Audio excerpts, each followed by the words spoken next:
property value. So here, I have property in northern Cross County, which is on the Black River, which is designated as a wild and scenic river. okay. This power line is going to go with less than a quarter of a mile on that river. Also, the line is designated over an Indian historical site that's documented with the Historical Society in La Crosse. And there's also endangered species of trees, which is a butternut tree.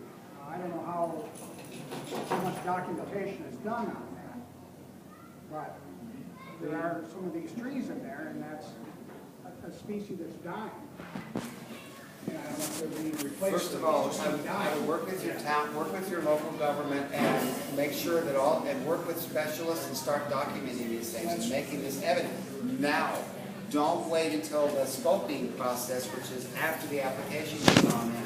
And when I get this documentation, I should be sending it to the PSC then, right away? Or what do I do with the documentation? Well, what we did, we have our town has a document that we've been sharing with other documents. I'd be happy to send anybody here.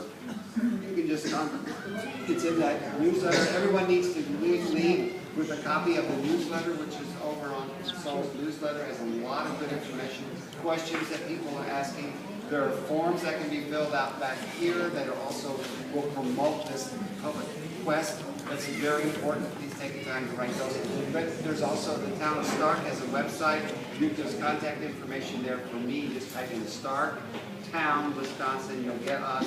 Follow the link, and I'll be happy to send these resolutions that we're referring to them to other towns that help you itemize what your concerns are. And those are signed, approved by the board, become a document that goes to the Public Service Commission and to the developer, documenting your concerns and the impacts within property value and itemizing things.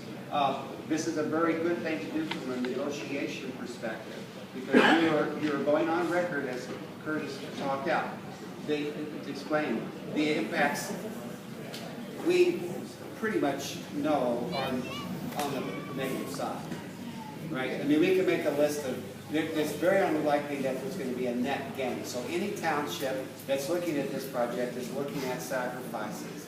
And so itemizing what those sacrifices are and going on record saying that we are asking for a discussion of the needs, the justifications for the sacrifices that we would be making in a proper, full, informative context, to not be asked to go told where only one of the options of the proposal, right? Every transmission project that is proposed to the Public Service Commission of Wisconsin has to have, just like a regular business proposal. You have to say, well, you got to do this, you can do this, or you can do this. You do cost-benefit analysis of several options.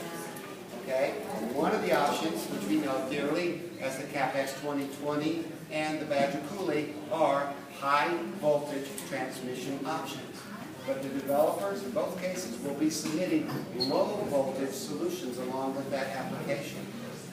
So that if I'm a citizen, and I've heard many of my friends in other townships have agreed, is that if I go to a public open house meeting, I want to know what all the options are. I want to see the corridors for the low voltage option. I want to see what places what lines would be upgraded for that. So there's a very narrow kind of way that we are being defined that we can open up by taking that position.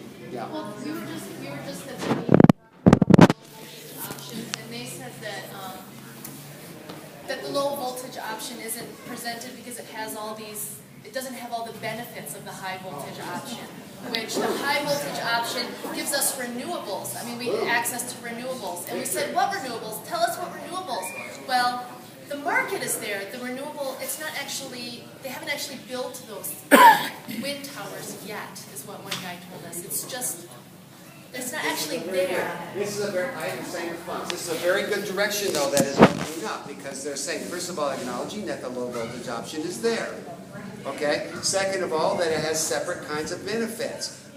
Right? The door is opening. Yes? I had a similar question.